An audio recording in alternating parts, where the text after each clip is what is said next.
Oh, how's it going, everybody? I don't. I mean, I know how it's going. It's not going well after that one. That was just a brutal, brutal game against the San Jose Sharks. I thought in a year in which a lot of things have been turning around for the Kraken, or at least flipping from seasons past, such as their ability to win at home, them not necessarily being as good on the road. I thought maybe this was the year we could look decent at SAP Center down in San Jose.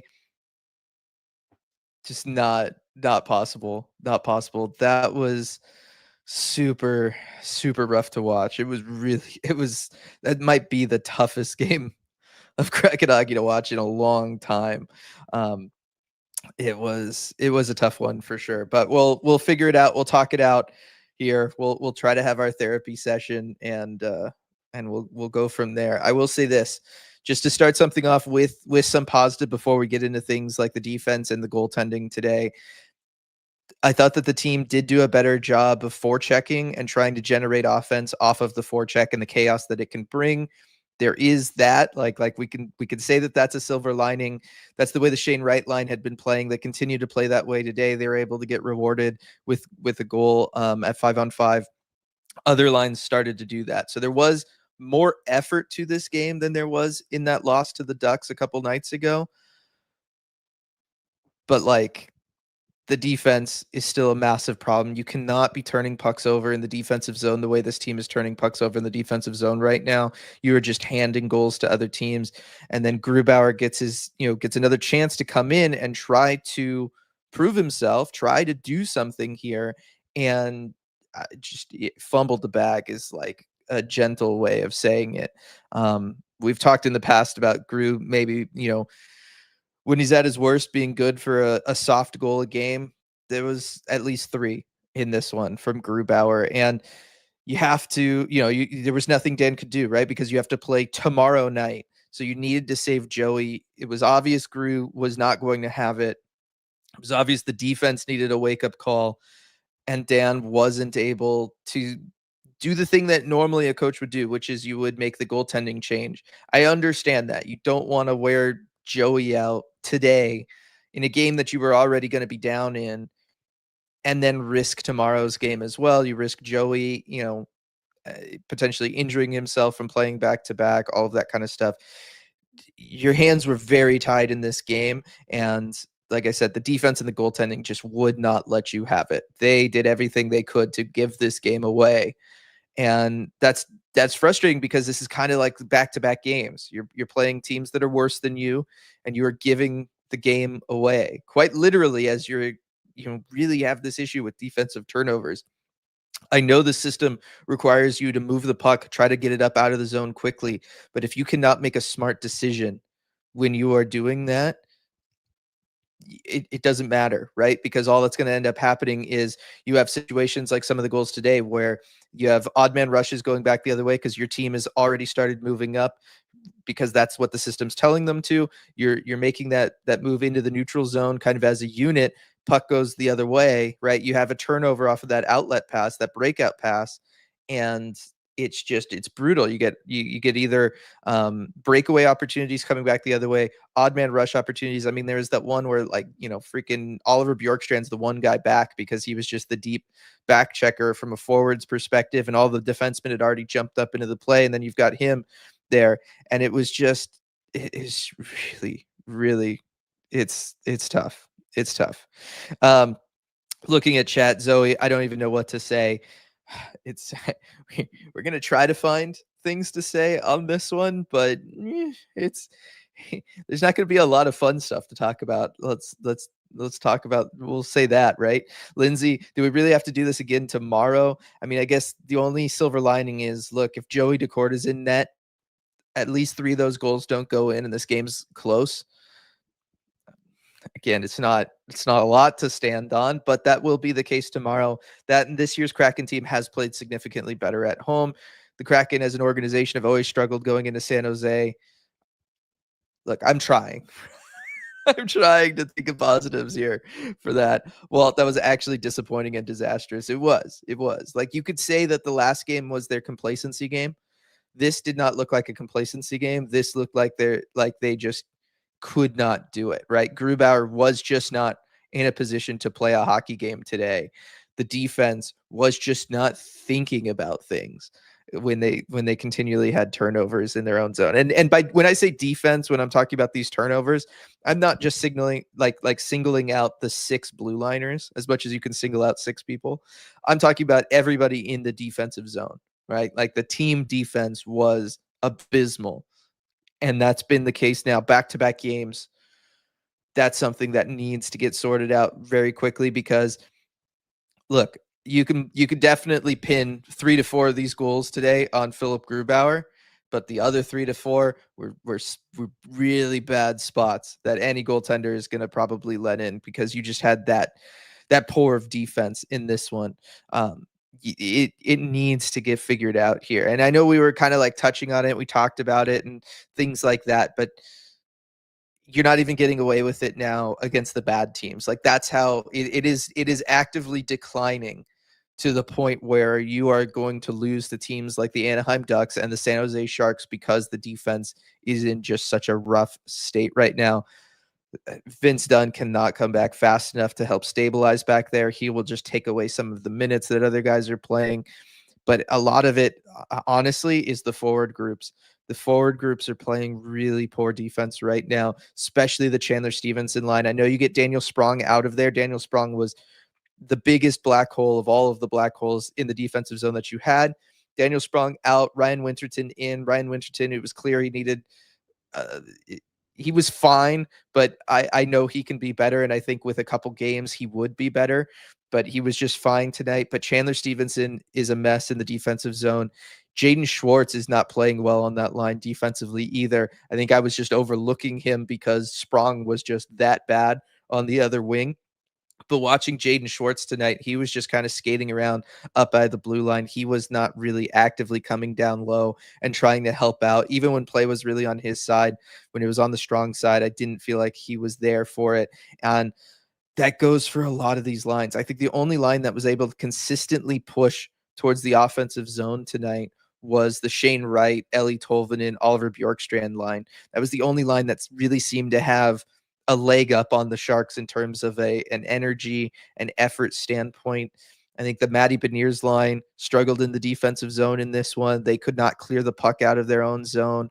That was a problem. Berkey, again, road game for Berkey. Berkey looks worse. I don't understand why that's such a problem for him, but we're seeing that pretty consistently now with Andre Burakovsky, is that he's a worse road player than he is at home.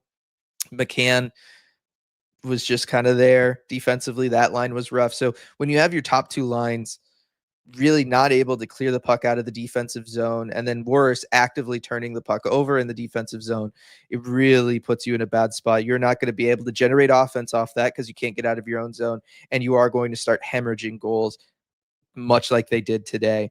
Again, not to then excuse Philip Grubauer's play, because Philip Grubauer, this is the worst game he's probably ever played in a Kraken sweater. And that's, there's been some bad ones, but this one was the fact that like 3 of those goals are completely stoppable, like extremely stoppable goals. And then another 4th one that was kind of through a screen, but it was a very high up screen. I forget exactly which one because there were so many. I think it was the Wallman goal, the first one, not the empty netter.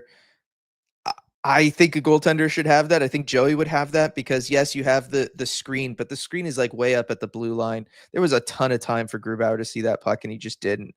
And that's, again, when you're going to have defense this bad, you're going to have goaltending this bad, you're not going to win a game, and you're going to lose ugly on top of it. And it's a real shame because this was the time that Grubauer got the goal support. Right? Those of us that have tried to defend Grubauer, we've talked about the goal support. He hasn't had the goal support. Joey's had the goal support. Grubauer absolutely had the goal support today. They talked about it on the broadcast even. He got his goal support. Did not matter. Did not matter. Maddie with the super chat. Was not expecting to see one of these today, so I very much appreciate this, Maddie. I very much appreciate it. That was hard to watch, but my Sharks fans' friends are happy, which is rare, so good for them, I guess, with the crying emoji. Yeah, I mean, San Jose fans have had it pretty brutal here for a little while, so like they at least get to enjoy something. But it'd be one thing if they like if they from a Kraken fan perspective, if they beat us and it was just like a close game and they came out on top, that's one thing. The fact that it really feels like the Kraken just let them have this game, gave the game away, dropped the ball, fumbled the bag, any way you want to put it. That's what really stings about it right now, I think. Habak, on the bright side, at least this wasn't at home. That is true. In the years past, this would have been. B, well, based on the score, that was a hell of a game for me to be busy at work. Yeah, don't, don't feel like you need to watch the highlights either. Or maybe just watch like the Shane power play goals highlights. I mean, we haven't even talked about that. Like, that's a positive. Shane has continued his tear. The line he's on, like I said, it was the only positive line that it felt like the Kraken really had consistently during this game. Shane Wright's playing fantastic right now. I love where he is on the power play too. There's a lot of times where he is wide open over there on that backdoor play, and he's just waiting for a one-timer. They need to find some way that they can diagonally pass it down to him from the far point. You'll score a ton of goals on the power play that way. RJ and I talked about this last deep dive. So many efficient power plays around this league require or rely on one-timers from their star players, and a lot of them have that look. Shane is so good at keeping himself moving so that he keeps a passing lane open. He shortens his angle. He broadens his angle. He's really good at moving around like that based on where the puck is to try to keep a passing lane open to him. It just never looked like anybody was really looking for him tonight. I would like to see that a little bit more. Walt, as a longtime Gru defender, Gru is cooked. That was an all-time bad performance. Goals saved above expected was minus 6.19 from Money Puck. I know I was trying, like, while the countdown to start the stream was going, I was trying to get on to Natural Stat Trick to see what was going on there. But man, I knew it was going to be bad. I knew it was going to be bad. That's really bad. Like, that's some season 1 level badness right there. Schultz, time to send Gru to CV. Doesn't really help you much, unfortunately, because you can't bury his cap hit down there. Stezzy, it would be an improvement today. Like, I definitely think Stezzy is better than that. But, I don't know that Stezzy's really an NHL guy. And so I don't know that you're going to get that much more out of him than what you can get out of Gru usually. And you're not even saving that much on the cap because you can only bury, I think, 1.5, something like that, in Coachella Valley off of Gru's deal. So it's not even like you could free up the cap space. I think they're just kind of stuck with him. But boy, for those who were in that, trying to figure out that whole thing of, if we only use one buyout this offseason, is it Berkey? Is it Gru? It's still muddled because Berkey plays rough on the road, but like these performances, I think it's got to be Gru. A couple more super chats here. I appreciate this, everybody. I appreciate this. And again, we'll talk about the positive stuff here. I think for these super chats, there was a little bit more positive stuff in some directions from that last Ducks game, and I do want to appreciate that and acknowledge it for the Kraken, as rough as this game was. And I think some of these super chats are going to help. And again, very much appreciate super chats on a day like today. Andrew, first one here from Andrew. Happy for Shane. Wish the outcome was better, but him scoring made me really happy. Made me really happy to see as well, Andrew. I'm very happy for Shane. He's just such a wonderful person when he's able to go out there and have success. I really feel great for the guy. Love the fact, too, that he has responded so well to the 3 games that he was out. He has come back. He has had a different mentality. That's what that scratch was all about. We had speculated on it beforehand that he was had a shift in mentality and that he was not playing the way he needed to play. Coaching staff obviously saw it. Dan told us. He talked to him about it. Shane has come out. He has responded. He is far more aggressive. I think him playing with Eli Tolvanen and Oliver Bjorkstrand, a line I had thought up back in training camp.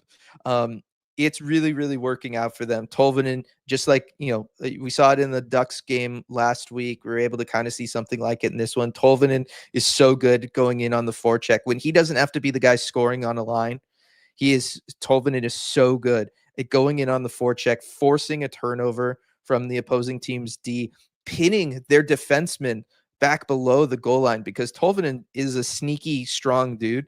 And the way he's able to come crashing in and just get involved in a board battle and just keep a defender from being able to go back and defend net front and create that chaos where the forwards for the other team now don't really know what to do. They're turned around.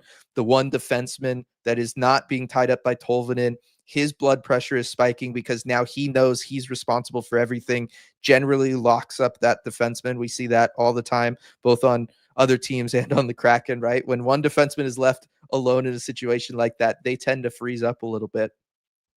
And then Oliver Bjorkstrand and Shane Wright, they're both smart players that are able to see that coming from Tolvanen, and whichever one's closer is going to go collect that puck, and the other one is going to know to go to a prime scoring area. And they just do that so consistently, and I love that about that line. And that's really the way this whole Kraken team needs to play. And I feel like we were starting to see that from some of the other lines. I thought the Yanni Gord line played that way tonight in stretches. I think the Matty Beniers line was trying to generate things off of the forecheck there.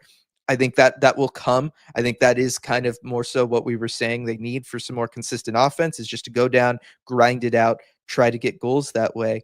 I am encouraged by what we're seeing, and it's really all been led by Shane Wright. So Shane Wright having the success, coming back after being scratched. It's great that he's getting the goals. It's great that he's getting the points, but just seeing him play this way, that is the way that so much of this team needs to play. It's been really, really exciting for me. Duthin with the big super chat here. Really appreciate this, Duthin. Shout out for the Shane goals and the most Yanni Gord goal ever. And also for Nick Coco being 6-0-1 for the Coachella Valley Firebirds on a day in which the Kraken had some rough goaltending. I like you bringing up the great goaltending that the Firebirds are getting, especially from their young player in Coco.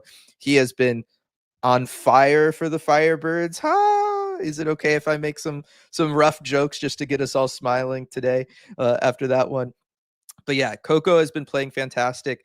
I know I talked earlier, like grew buyout potential over the offseason, something like that. I don't know that Coco would be ready next year to step up to the NHL level, but he is looking like, you want to bring in people, a backup on a 1-year deal next year. Coco is going to be ready soon because he's playing so well. Did not expect. I knew he was good. I believed in him long term. I did not expect him coming over to North America and playing this well at the AHL level the way that he has been. That has been fantastic to see. Really appreciate that from him. And then, yes, that Yanni Gord goal at the end. So they'd hit that post earlier in that sequence, right? At the end of the second period. And I was like, how did that not go in? Like, that was your chance because you needed to get another one there to kind of stay even with the Sharks and keep the game close and within grasp.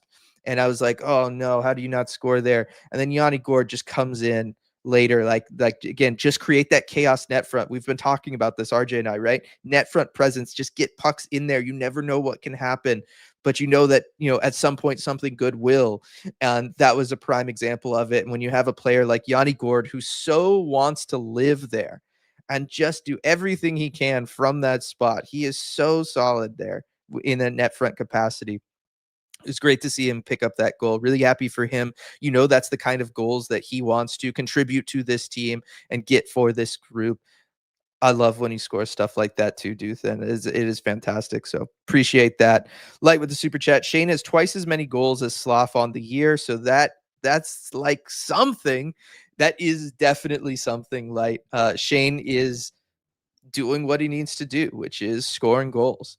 And it's great to see. I liked him on that spot on the power play. We've really seen him in the bumper role for so much of this year. But seeing him kind of there on the half boards, the way he wants to get open for a one-timer, I will take that every day of the week. I like that he was able to collect the rebound on the first one. I liked that because he was open for a long time. I was screaming at somebody to get him the puck, but not like through the defenseman quarterbacking the power play, because then the whole PK shifts over.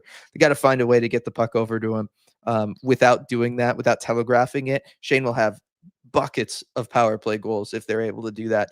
But like I said, Shane just being able to play this solid, look this good, drive possession as much as he is, those are all the positive things. And I do think that's where his true potential lies. That's where his potential, potentially over somebody like a Uri Slavkovsky, lies.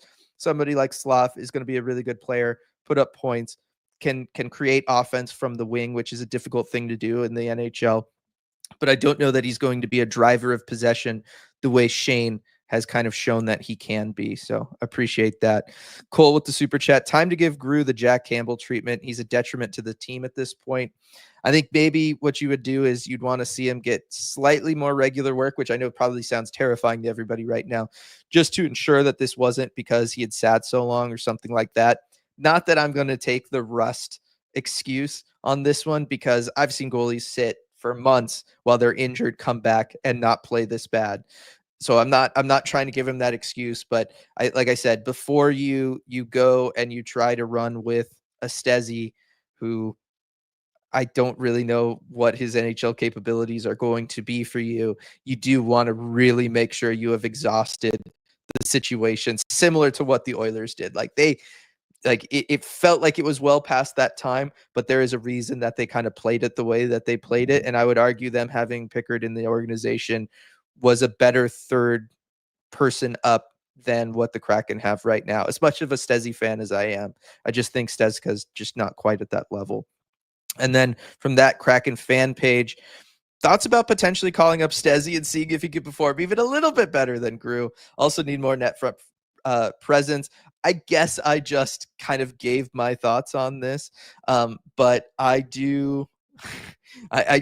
You could try it. You could try it. I think if Grew has another really bad game like this, you have to try it.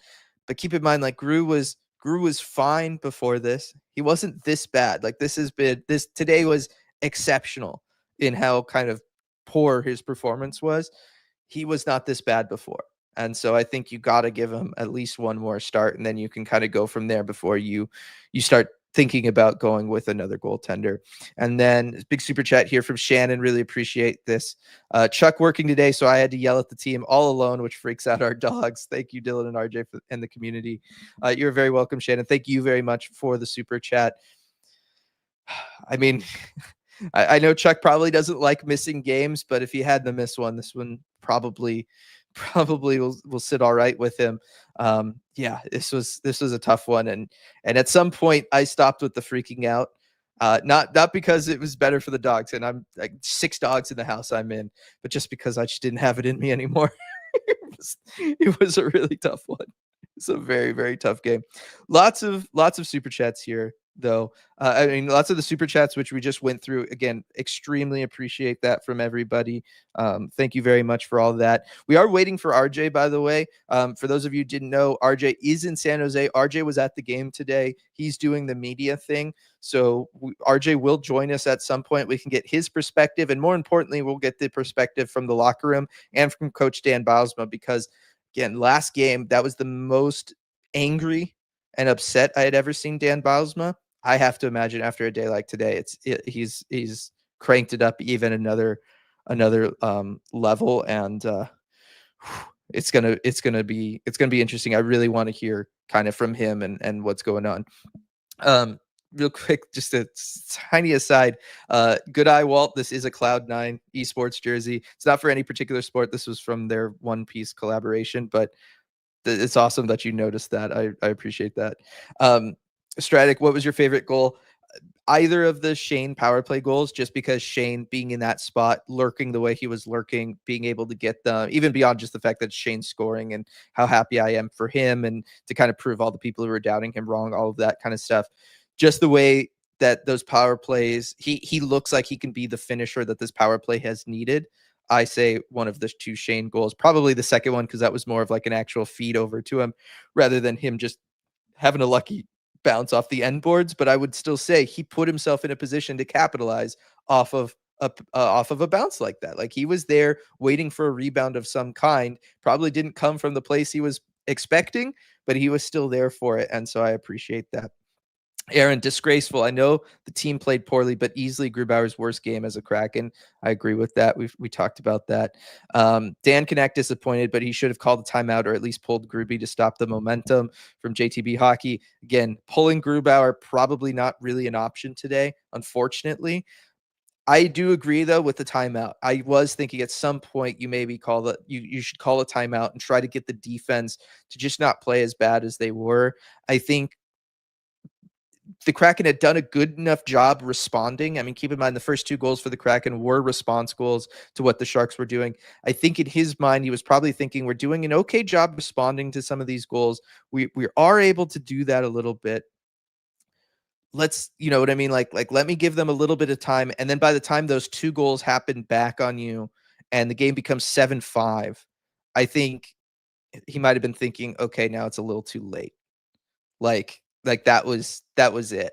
And certainly that 7th goal, what do you do after that? How do you rally the team after that? I mean, you should maybe try, and you could say you should still call the timeout there, but it is tough. I think that was one where he was like, all right, we're just gonna play this one out, and I'm gonna go and, kind of deal with everybody later.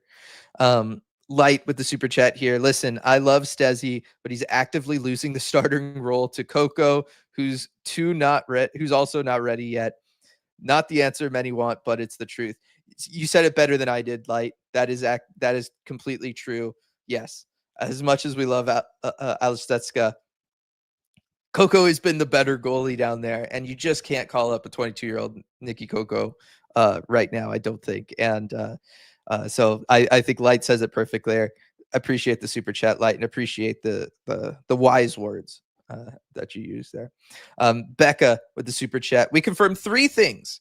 Shane can be that guy, especially on the power play, I will add. 2, the Kraken play better with a captain. That is very true, Becca. That is a good observation. And 3, Grubauer doesn't work on this team for whatever reason. I'm with you on that. I am with you on that, Becca. I really held out hope through the start of this season and through training camp. I was in there, and this goes with, with people in the community and doing these post-game lives, doing the podcast, all that kind of stuff, right? I was trying to defend Grubauer. I thought they could make it work. I argued with other media members about this. I was wrong. I just don't think it's going to work with Grubauer here. And again, today, outlier in the sense of how bad it is, but it's also still a good example of just, for whatever reason, when Grubauer is in net, these games tend to happen, and you just can't let games like this happen. And so you do need to do something there. And then that Kraken fan page, another super chat here. Appreciate it. Lots of folks online saying that Martin Jones is a free agent. Hell no. Or think about it. 2.82 goals against average, 902 save percentage last year with Toronto in 22 games played. We know what Martin Jones was able to do year 2 with the Kraken, as he was able to get hot and really carry the team through the middle of the season when Philip Grubauer got injured. The problem becomes the cap, and I guess you do have the cap relief of Jordan Eberle going on LTIR. Vince Dunn will be coming back, so you're gonna have to deal with that cap hit, but you get that kind of grace period from Ebbs going on LTIR. I mean, I guess you could try to run with 3 goaltenders. Like I said earlier, sending Grubauer down is kind of tough. I don't know that you're totally going to be able to do that, or at least you wouldn't yet. You could try to run with 3 goaltenders. I mean, we know this team was fine running with a 20-man roster, so why not just shorthand one skater to run with 3 goaltenders? It becomes really hard to manage and get everybody enough work and time. But if you just can't go with Grubauer anymore, you can't go with Grubauer anymore, and that's something you got to just deal with, and a situation you gotta find. So, we'll see. We'll see. Let's see. Brooke, does Gru have a clause that he can't be set down? No, it's just you can't bury that much of his contract down there, so you wouldn't be getting cap relief. And like I said, I wasn't sure of who you would call up that would actively be better than him. On a day like today, it's just about anybody, but most of the time we have seen in Gru's previous last 2 or 3 starts, things weren't that bad. I see the super chat here from Sergey. I appreciate that. There's no message with it, so I'm kind of down at the end of chat if you want to throw one in there. Otherwise, I can scroll back up and kind of read some of your other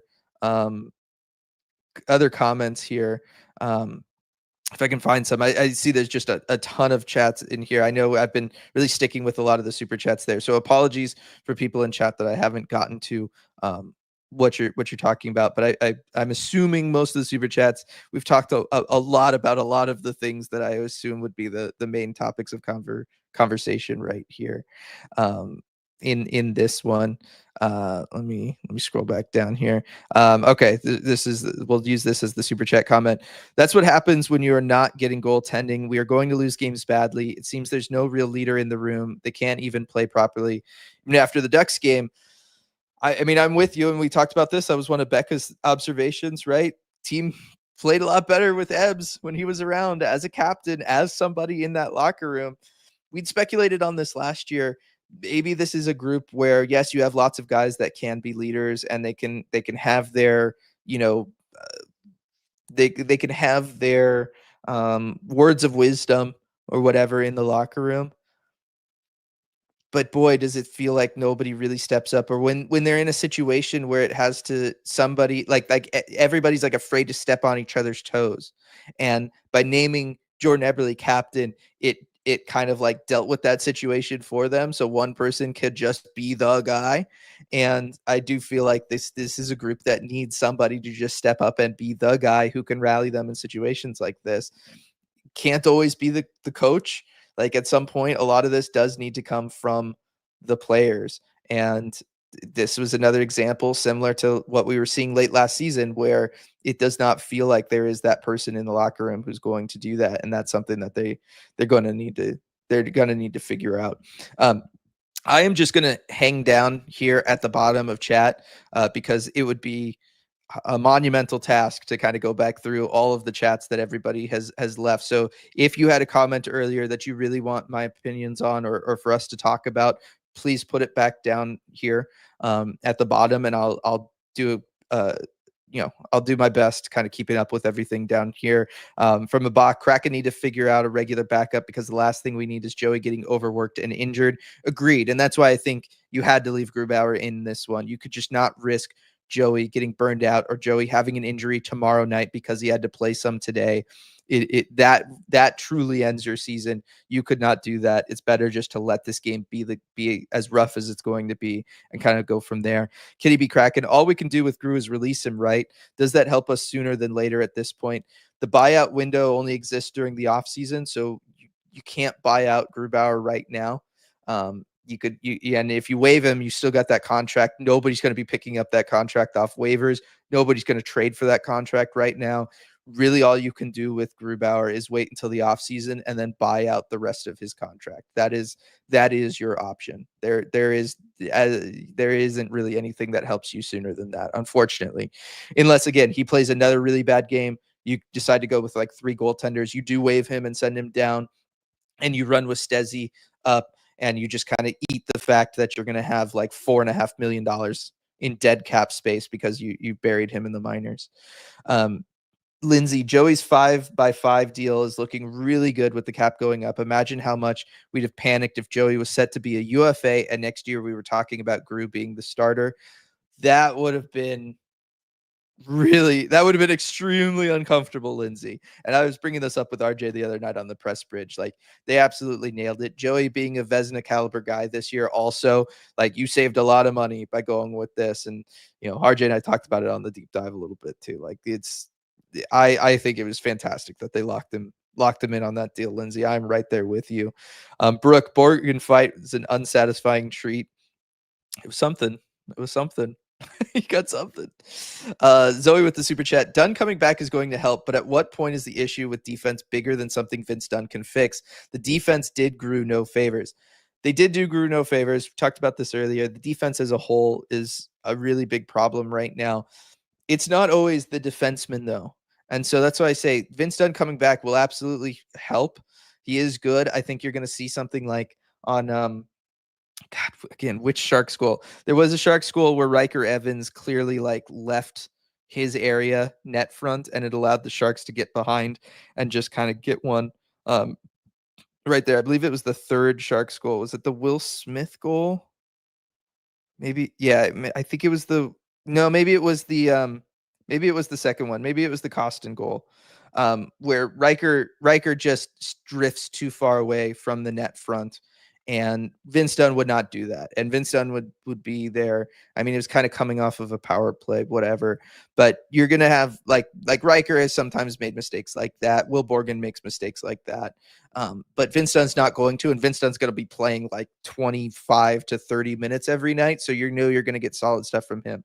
So much of what I'm seeing, though, that becomes a problem defensively for the Kraken, it's the forwards. It's the forwards not it's not that they're not coming back and helping, but it's that they have poor positioning. It's that they're slow at reading plays. They don't necessarily stick to their zones, or when they do, maybe there's times where it makes sense for you to drift out of your zone and they're too stuck in their zone. Like, oh, I've got to stay here along the half boards. That's where I'm supposed to be. When it's like, no, there's a guy wide open right there in a dangerous scoring area.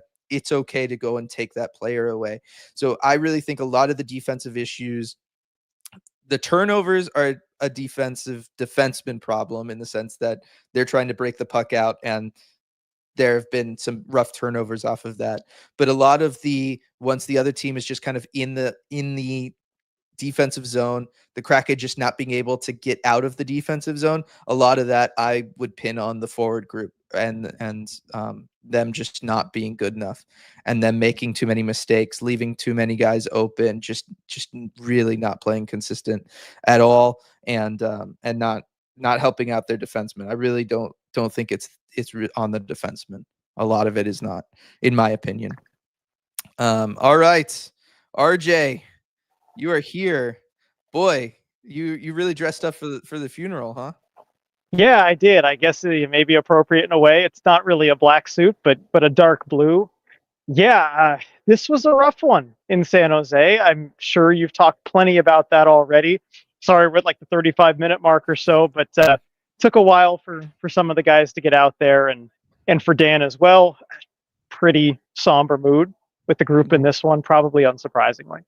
Yeah, I was going to say we've talked basically through everything at this point, but the one thing that I know all of us are really dying to hear about is what the players had to say after this one and what Coach Dan did. So, take us away. Right. So we got Oliver Bjorkstrand and Shane Wright as the two players, and then we got Dan. As far as this game, Bjorkstrand, I think the biggest takeaway for me, Bjorkstrand said that it's a good thing that they're playing against them tomorrow. It kind of gives them the opportunity to bounce back. I know Shane was eager to kind of play against the same opponent, bounce back and kind of make this one right. Talked a little bit about the power play. I asked Shane about having that spot backdoor, right, and kind of finding those opportunities. And if he's comfortable there too, because we haven't always seen him in that spot. And he said, "Well, I'll be comfortable wherever Jess wants me to be. Wherever she puts me, I'll find some comfort there, and I'll make sure that it's good." But he liked those opportunities backdoor. As far as Dan, I mean, kind of thought over a lot of the answers on this one. That he'll always kind of pause and take some time to think about what he's going to say. That was certainly the case here. As far as whether it's a good thing they play again tomorrow, he said, "Well, we're going to need it to be." You kind of sense the desperation from how Dan was talking. And I was curious about it, the goaltending situation. I was the only one to ask about the goaltending. And I asked if he thought about changing the goalie at some point during this game, or if he knew from the start that Grubauer was going to go the distance. And he said he wasn't sure that there was a question there. But he considered everything. So maybe he thought about it. I'm not exactly sure. Not a lot really reaction wise from everybody. It's just, I think they all know the situation. They know the desperation is going to be there. Yeah, it's a rough spot. They need a win tomorrow. Yeah, no, they definitely do. Want to acknowledge the super chat from Evan. No message with it, no comment underneath. Feel free to put one in, Evan. I'll read it if you want. Otherwise, just thank you for the super chat. A lot of talk to Philip Grubauer on this one, RJ. By my count, 4 soft goals in this one, which makes the difference. Obviously, the defense was another rough game for team defense.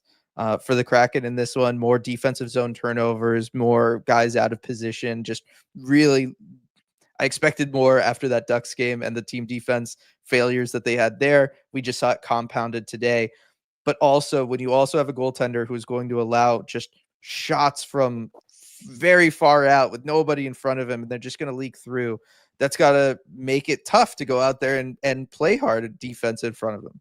Absolutely. And predictably from Dan and the players, it was all about the defense and the team defense and the things they can do to limit opportunities. Nobody's going to throw their goalie under the bus. But the fact is, I think this is Philip Grubauer's worst game as a Kraken He was just, it was not his night. And I think it was very clear fairly early on that it was not his night. But because of that back to back, unfortunately, he had to go the distance in this one. And because the Kraken did manage to score 5 and stay in this game, it cost them the game. There were, like you said, 3, 4 soft ones at the very least. And it was the difference in this one. And it's rough because more often than not, when a goalie has a game like this, they get yanked and there's mercy there. Somebody else can come in for them. This is one of those unfortunate situations. Can't do that, or the Kraken were at least unwilling to do that. Also, it just does feel like Grubauer is good for at least one of those goals every single game. We don't often see 4 of those in a game, but it's at least one at pretty much every game at this point, and it is costing the team games. Yeah, yeah. No, it is really nice to see that, and nice to see that. I was reading the super chats ahead of time. Sorry, All good. I was wondering where you're going with that. Yeah, no, it's tough. Lots of people speculating on, what do you do with Grubauer after this game? There's not really, in my opinion, much that you can do. I think you just got to roll it back with him at some point down the line. Obviously, Joey's spot is your starter, and your main guy is going to be secure after something like this. But the ideas of bringing up a Stezka and sending Gru down to Coachella Valley, something like that, I just don't know that they can really do that. That's what it really comes down to, is if you strongly believe that Ales Stezka gives you a better chance to win night in, night out than a Philip Grubauer, then I think you have to make that move. I don't know that I'm ready to go there yet. I mean, certainly today's game, he wasn't stopping anything, but there are plenty of stops that he normally saves, right? There are plenty of saves he usually makes from the game tonight. He's not always this bad. You have to try and get him right. But if this sort of thing continues, then yeah, you have to make a move. Yeah, no, you do. And, we talked about it with Light brought it up and probably said it best because I was talking about it too. Stezka's kind of losing his job in Coachella Valley. So I don't know that really you have that option to bring somebody up. One thing I floated was you could bring in a third goaltender and just run with 3 goaltenders at the NHL level. If you brought in somebody cheap, RJ, we know Ron Francis was comfortable running with a 20-man roster. While you have Ebbs on LTIR, you could just try to run with 3 goalies. They do have the room on the roster, and that is something that most teams aren't willing to do just because it means sending somebody down. But you have the roster space. I do wonder maybe who is out there or what the market could be. I mean, it doesn't really matter. Martin Jones was the name that was floated by chat. I've seen plenty of Martin Jones in this very building. Some good, some bad. That is he signed with the team or is he just a free agent? He's a free agent. You know what? At this point, I wouldn't hate it. I was gonna say, if you get another game like this from Grubauer, you will need to bring in somebody, and he is at least an NHL caliber backup. Yeah, at least look, we've seen the effect that competition has had on this team, right? Maybe, I mean, Grubauer has already lost the starting job. Maybe some competition for the backup job wouldn't be the worst thing for him. Right. No, I couldn't hurt, right? Nothing. You can't really go down from here. So, I think it was -6 goals saved above expected. Yeah, the goal saved above expected stat was just brutal. I was checking toward the end of the game. It was rough. It was bad. A couple super chats here. First one from Kitty B Kraken. If they were going to lose, thank goodness they didn't score 7. That's right. Kitty B Kraken could have been on the hook even on a loss. And yeah, unfortunately, Dylan, this is the first Kraken loss they've had when allowing 8 or more goals. They were previously an undefeated 1-0. You were there at that game in LA. 2 years ago today. That's right. It was 2 years ago today. Yeah, Mike Benton pointed that one out. That is wild. What is it about November 29th?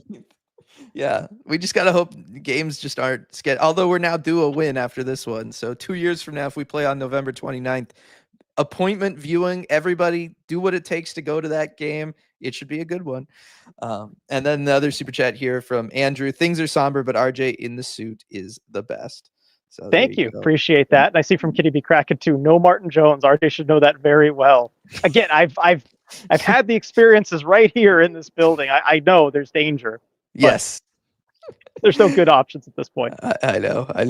A lot of what I've talked about has been the issues with team defense, RJ, and I was trying to, kind of talk about some of the stuff because I really feel like a lot of it has been the forward group that has been kind of contributing to the issues in the defensive zone more so than the defensemen. It was that, I think it was the second goal for the Sharks. Riker's out of position, stuff like that. But it really feels like if the forwards were able to help out a little bit more, just cover up some like some open guys, it feels like it would help out this group as a whole a lot right now.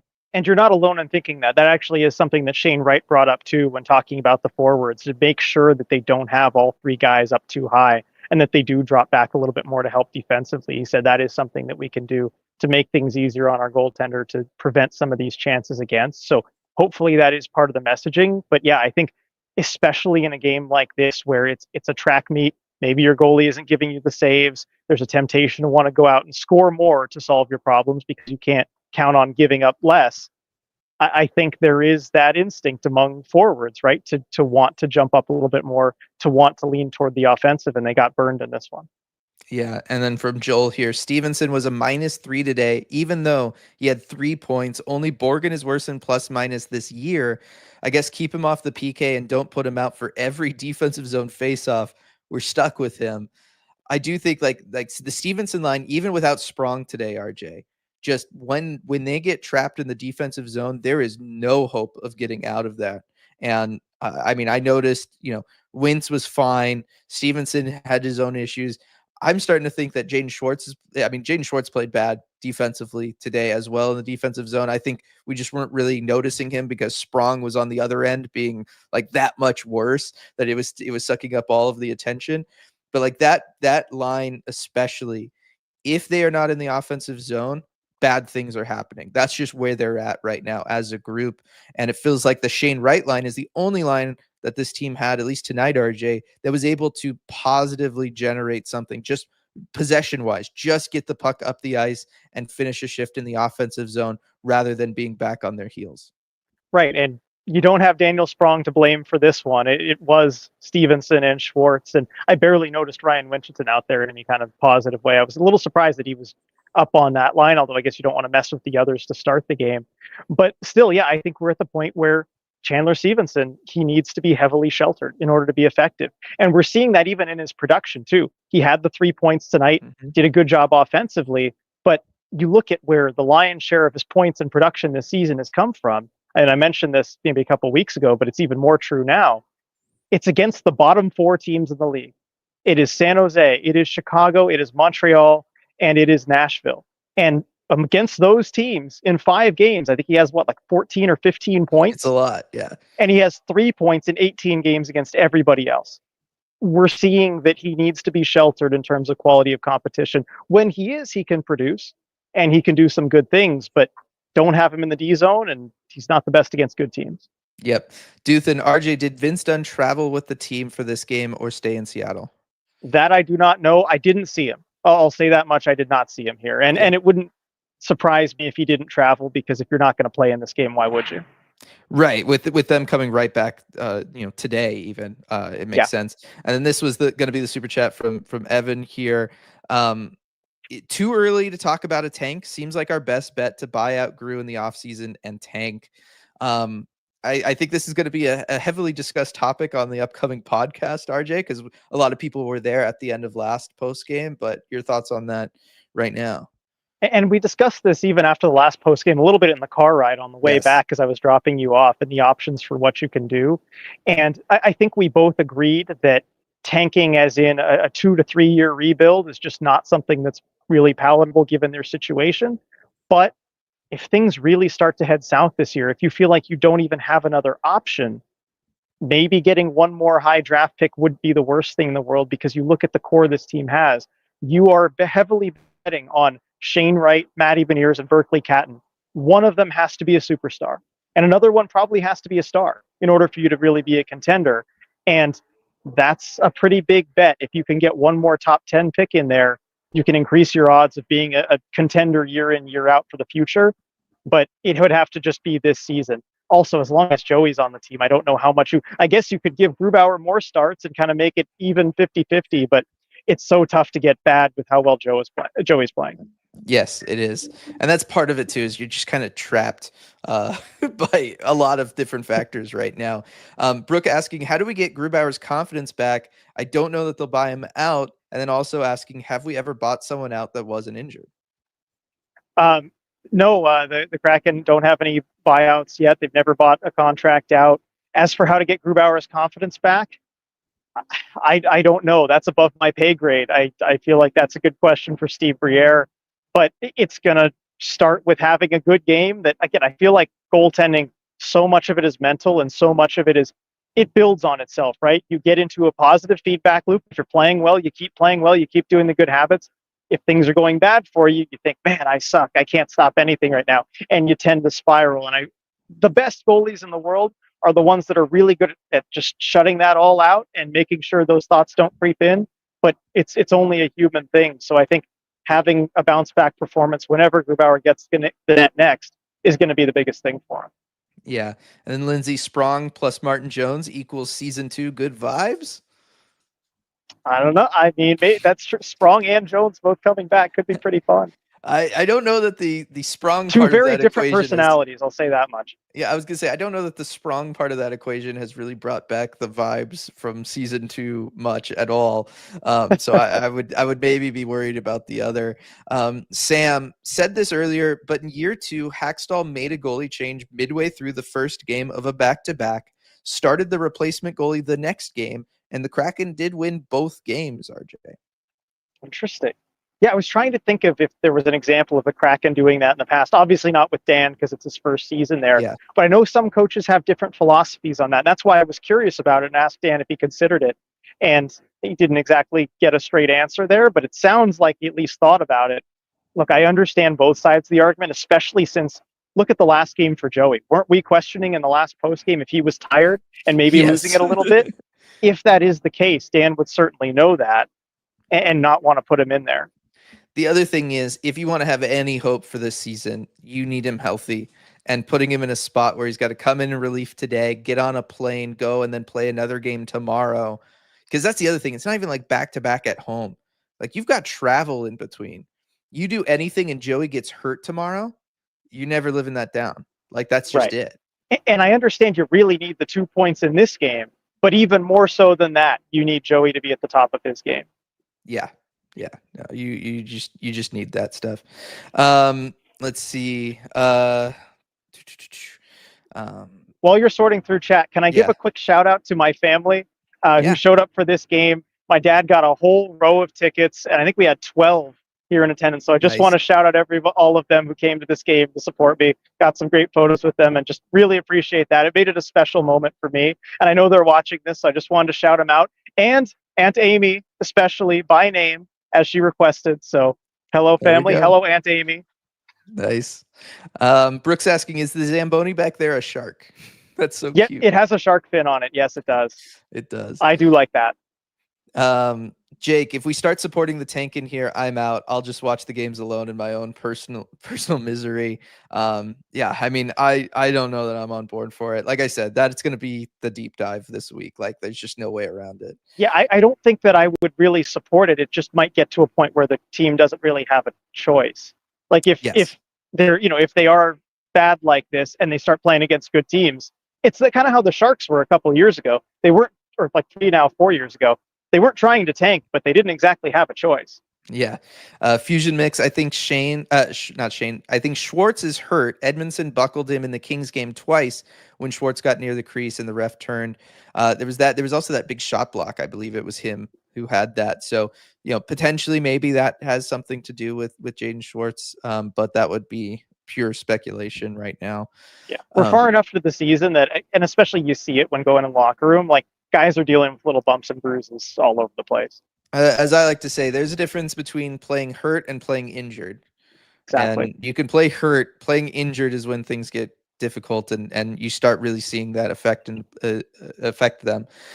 Shane, thoughts on this is from Shane Wright. Thoughts on Maddie's play of late?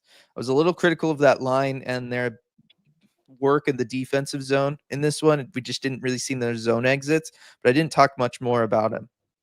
No, and I think Maddie, he's kind of settling back in, I think, to that player that we saw a little bit last season where, I mean, tonight the D-zone work wasn't as good as his usual standard, but we've seen the good plays from him in the D-zone so far this season. It's just the finishing isn't really there. The offense driving isn't really there. I feel like that line really misses Jordan Everly. what he does for everybody's confidence who plays with him. And it feels like with Burakovsky, Matty's kind of had to change up a little bit about where he goes. And it also feels like they want Berkey to be the shooter on that line, which I understand, right? You Right. want him shooting the puck, you want him doing his thing, but I think it takes a little bit away from Matty maybe being the guy to generate things. I agree with that. I agree with that. Now, again, like long term, big brain, thinking about where everybody would fit in, you would want a Shane Wright leading your first line and a Matty being your more defensively minded second line center, something like that. But right now, you kind of just need more from Matty. Like that's just where you're at. Zoe, has there been any update on Vince Dunn? Could he play tomorrow? No official update on him aside from that he's just progressing. I mean, has been skating and practicing with the team. He could play tomorrow. It hasn't been ruled out. It is possible, but we'll have to wait and see. I'm going to combine these two questions. First one from Lindsay. Is there an instant impact player in this year's draft like Celebrini where we wouldn't need them to develop 3+ years if we tanked? And then this other one from Draybert. If people want to talk tanking this year, do you think we can be bad enough to secure a top 4 pick? Because I think this draft class only has a top 4 and then a drop off. So I figured you might be the best guy to answer those questions, sure. given that you scout and deal with the younger players. I'll answer the second one though real quickly. I don't know if the Kraken are bad enough to get into the bottom 4. You'd really have to sit Joey a lot of games. I think just him alone playing the way he has been will keep you away from that. I agree with that. I think that would be the difficulty there. If they were to be in that spot, I think there are some players that could come in. How impactful they would be year one, I don't really know, but I haven't watched too much of Hagen's. He's the consensus #1. He's probably going to be good enough that he can come into the NHL level, but then you're going to have to let him go through his growing pains, all of that kind of stuff. The other person I could see playing and maybe being able to do something would be a Porter Martone, just because he missed this last draft by 2 weeks was the age cutoff. He missed it. So he'll be entering next season. And by like week 3 of the NHL season, he'll be 19. So he will be kind of a year older than everybody else. And he's already got the physical frame for it. He's 6'3". He's over 200 pounds. He's got the size. He would provide goal scoring ability, which is what the Kraken need.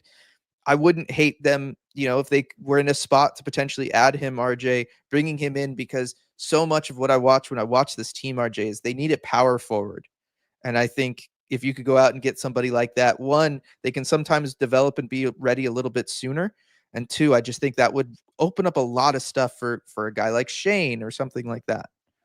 Yeah, Porter Martone would fit exactly what this team needs. You'd have to be drafting pretty high to get him, but if you could, I think he would add a lot. And one thing that also struck me in this game too, whether it was talking to some of the San Jose media and just watching him for a game in person, Macklin Celebrini is so good. And the jolt that he's given this team, it's not just him, it's kind of what it does for everybody, knowing that they have a player that good on the roster. You can tell, and just the attitude around here versus maybe last year or the year before, it's just totally different. Yeah. Lots of talk back and forth on like the tanking and what it kind of means, if it guarantees anything for you. Viren, what does this team look like if they trade Yanni? We've been assuming he won't re-sign and could be trade bait, so I don't think it really qualifies as tanking, but this team might fall apart. So, I mean, would you think that just trading like a Yanni and Tanev would be enough for this team to tank if you were to go in that direction?